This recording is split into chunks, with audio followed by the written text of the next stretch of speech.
is that we approve a 3% increase to staff salaries, and that would be retroactive to July 1 of this year.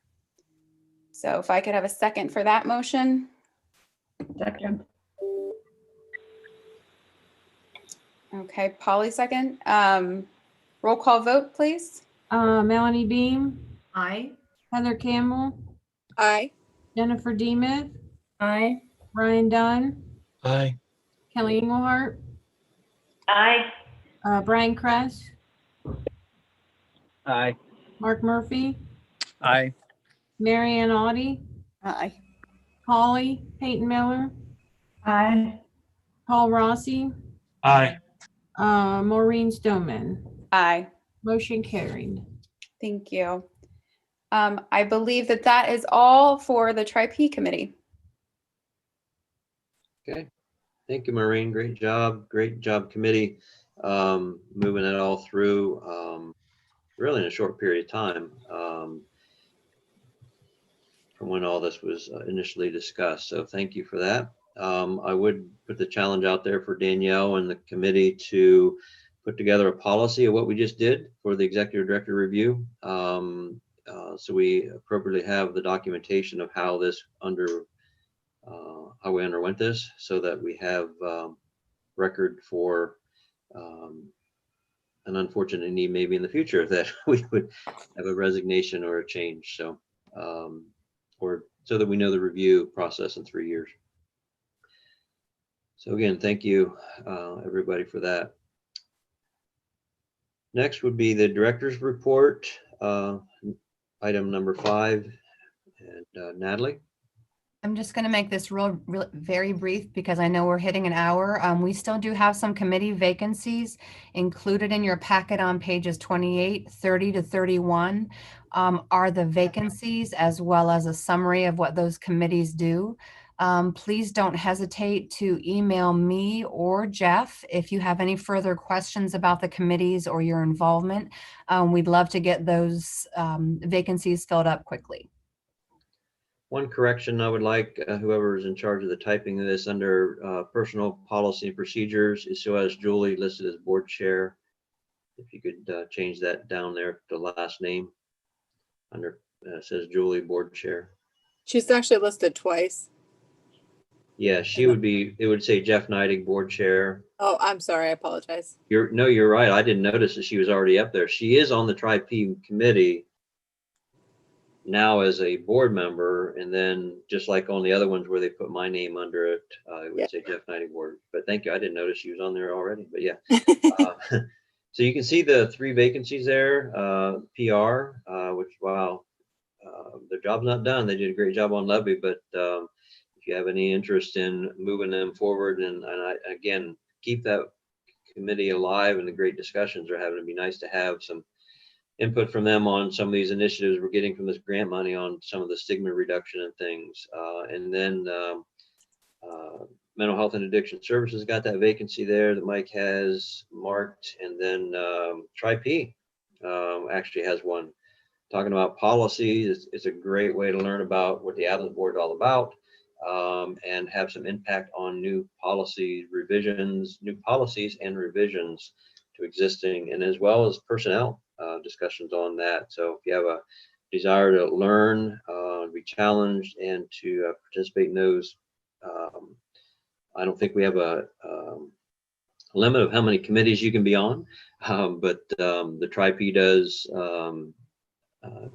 have a regular meeting every couple months here for every couple months for things that come up randomly, or just our routine policy review.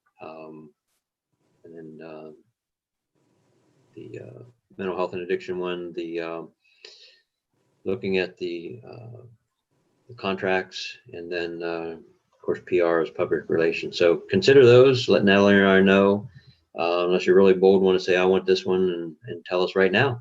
And I apologize. I want to add the existing vacancy on the Mental Health and Addiction Services Committee. Those are typically OMOS appointees. So as we discussed the vacancy, the board vacancy, that person would fill that position.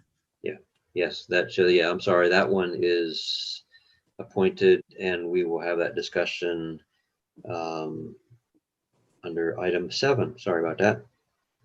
Anything else on director's report for that section, Natalie? No, Jeff. All right, COVID.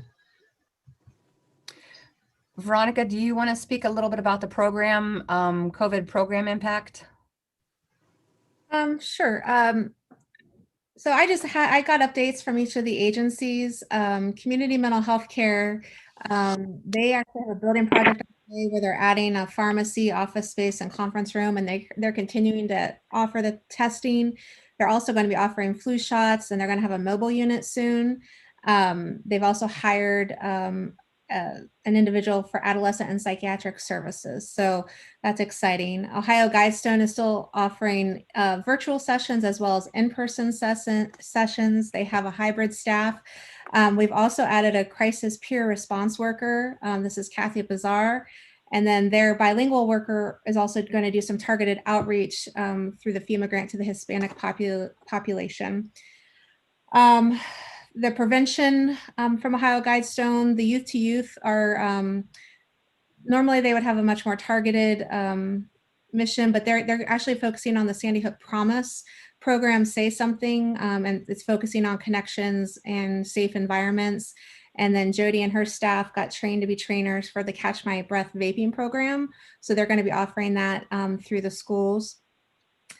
Southeast continues to provide in-person and telehealth, and because of their increase in people seeking services in both Tuscarawas and Carroll County, they're looking to hire another full-time adult case manager, and they're going to be completing our GOSH training next week. So they're going to be utilizing funding for the clients that they have to sign up. The CAC continues to see numbers of forensic interviews. Unfortunately, they had a VOCA allocation cut, so they have lost about $75,000 in funding. So at this time, Mandy is going to be their only full-time staff member. ACE, throughout this, is also open limited hours. So they're offering some things in person, and their peer supporters are reaching out to a list of names each week over the phone to offer support to those individuals who are concerned about coming out to do in-person activities. And they are getting individuals trained. They have now 2 facilitators trained in the family to family.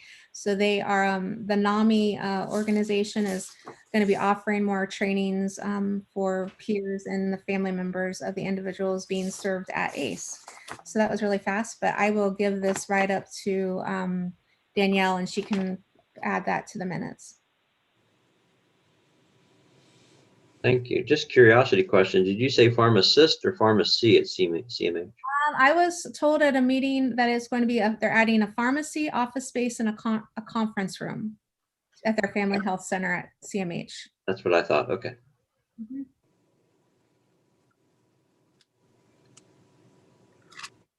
Anything else under COVID, Natalie? The only thing I would say about the fiscal update is while our allocations look very good this year, I'm hearing rumblings, and I'm guessing you are as well, that the revenue is significantly decreased during the course of the pandemic. So I don't know how that's eventually going to shake out.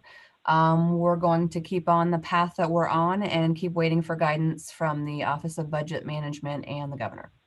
And I think Mike wanted to do a very brief update about housing and its COVID impact.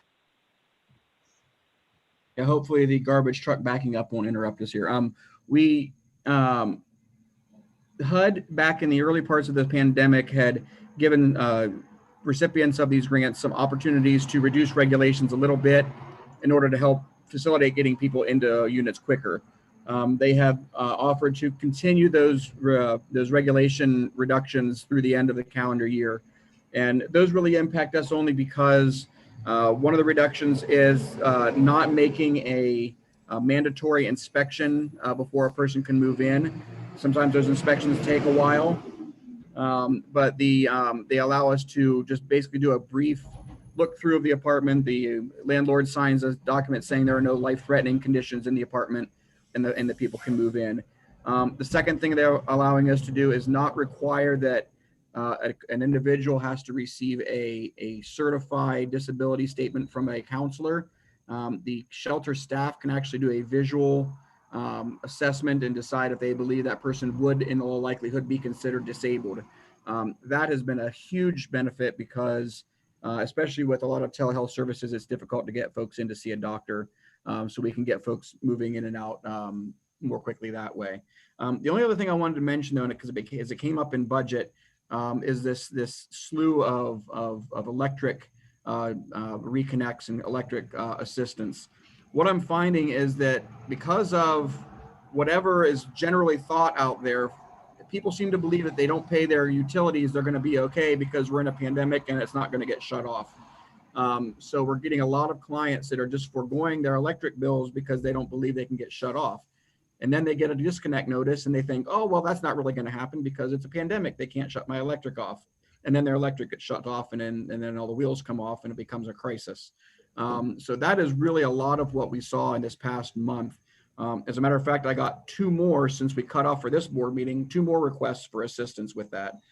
So because I'm seeing that and I don't anticipate that stopping, I'm going to be sending out some communication to the case management supervisors at all the agencies, asking them to talk with their case managers and to please reach out to all of their clients to see, have you received a disconnect notice? Do you know, are you going to be shut off sometime in the future? Let's head this off. Let's stop this before it becomes a crisis and an emergency. Because then you have reconnect fees and poll fees and all these other stuff that has to be paid, which increase the cost of getting a reconnect. So I'll be sending that out here end of this week so we can make sure we don't get a lot of crisis issues with electric in the future. So that's all I have.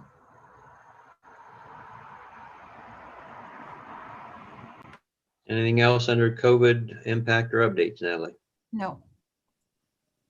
All right, we'll go on to unfinished business. In your packet is the board training opportunities. We have had one individual complete that. When you do, please reach back to board staff that you have completed it. And we have a month and a half or so to get that done. But I'll tell you that maybe we have a month to get it done, then we'll get it done, including myself. So there's 3 links that you can click on in that document do the required training. Just if you want to do them all, absolutely.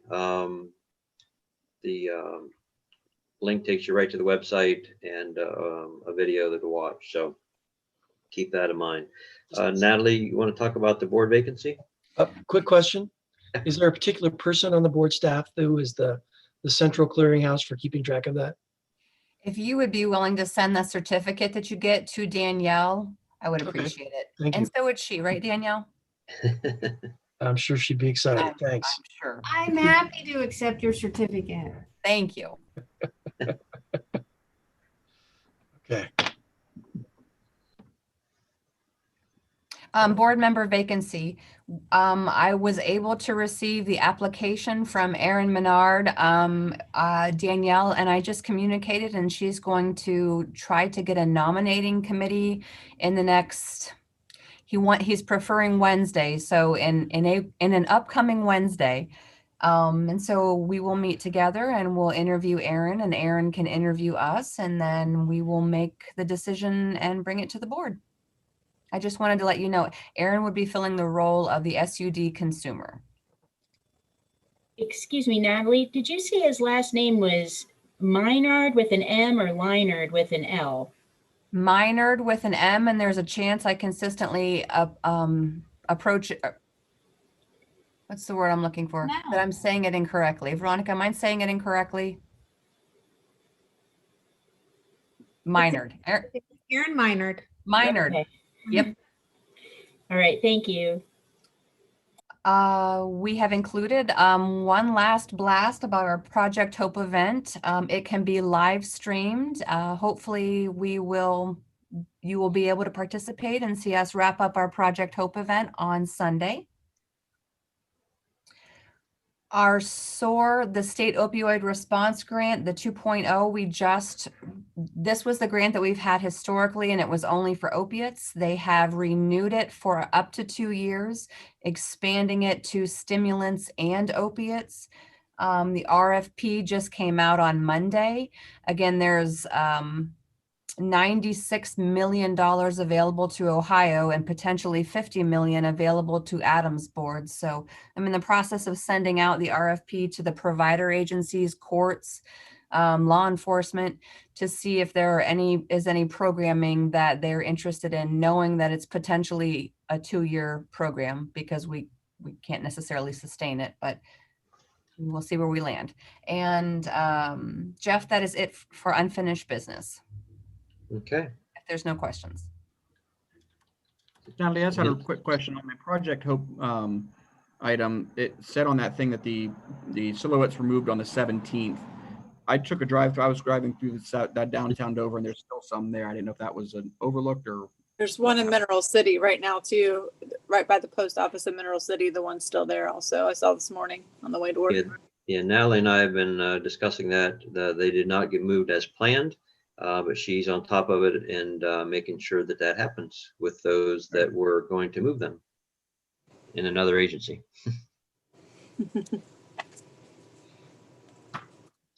As politically as correct as I have, but the board, the ADAMHS board, was not taking that responsibility. Someone else had taken that on to make sure that they all got back to the courthouse, and they are have been reminded to be back on top of that project.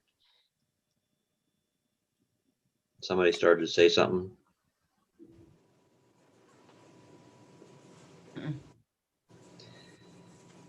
Any other unfinished business anybody's aware of? Move on to new business. Natalie, the RSP grant. I did send an email about this, but I just wanted to give you one more quick summary. Back in June, we applied for a FEMA grant, a COVID emergency grant. The grant lasts through, oh goodness, I have the date for you listed in another document, but and the goal of this funding is to do stigma reduction campaigns. So the idea is, with COVID impacting behavioral health and addiction, my recommendation was that the staff and I develop a stigma reduction campaign for both Tusk and Carroll County. The staff ADAMHS staff worked very hard and very fast when we shouted out options like postcard, the little post-it notes on every pizza that goes out, on every takeout order that goes out. We're going to do a mailer to every residence in Tuscarawas and Carroll County with a stigma reduction messaging. We're going to do articles in the TR and the Free Press. We're going to do billboards. This is purchasing some of our podcasts. So the goal of all of this is just to get a consistent message in Tusk and Carroll County to decrease stigma so people will seek treatment. When we had a meeting about this yesterday through Family and Children First Council and their subcommittee, they came up with some really great ideas of how do we do an even bigger blast? How do we take this into the schools in Carroll? What message do we want the kids to take? So I really think this is going to be bigger than a stigma reduction campaign. I think it's going to be impacting the different segments of populations in both Tusk and Carroll County. So it sounds like a pretty big effort, and I don't anticipate we will start this until after the first of the year, but it's pretty exciting. Great. And that's all I have, Jeff. Thank you. Upcoming meetings and activities. The governing board meeting there is our normal meeting for November. We're coming up. And just a reminder, to in some way participate in the October 25th event that will be at the courthouse, virtually or in person or in the region,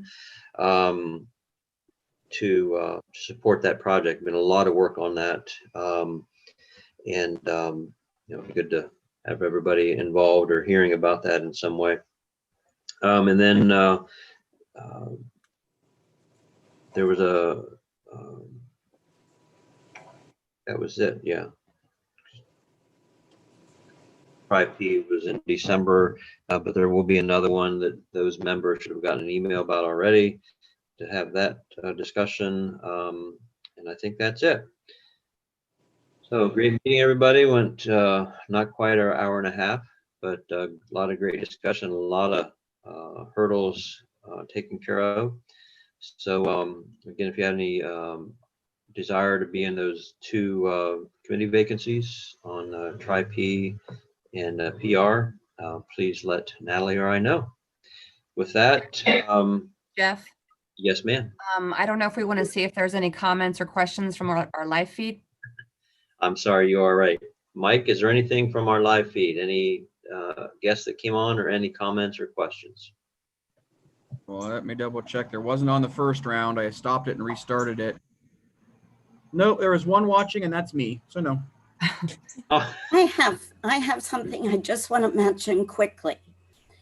In lieu of the Joe Oddie Memorial Fund's dinner being canceled this year, right now we're doing a fundraiser online for 31 products. If any of you girls are interested, we'd certainly appreciate your support. Our consultant is giving back to the Joe Oddie Memorial Fund her entire commission.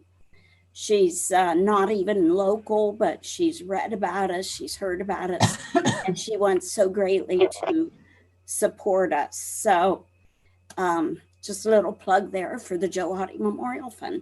totally. Or any of you men, if you want to buy for your significant other. Thank you. I'm just wondering where we would find that link. Facebook. Facebook? Okay. I can look you up. I think we're connected. Good. Yes, we are. Again, thanks everybody for your time and attention today and for your committee work. And we will see you in November. We will entertain a motion to adjourn. So moved, Heather. So Heather made